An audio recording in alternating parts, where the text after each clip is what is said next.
Hello and welcome. In this tutorial, you will learn how to view your watch history on YouTube, providing you valuable insights into your video preferences. Now let's get right into it. Launch your YouTube app on your smartphone and tap on your profile picture, top right corner of your account.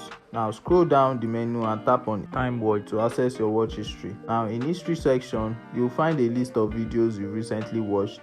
Scroll down through the list to see your viewing activities. If you want to sort your watch history, tap on the three horizontal line in the top right corner. Here you have options to pause watch history, clear all watch history, and manage all history. If you want to pause your watch history to prevent YouTube from saving your future viewing activity, tap on pause watch history. Confirm your choice in the pop-up. I'm going to tap on manage all history to see more. You can go ahead to check your YouTube history. You can also check out your controls and interactions. So you can check out your video interactions, likes, dislikes, comments, and other YouTube interactions like channel subscriptions. Subscribe to stay up to date and give this video a thumbs up if you like this one.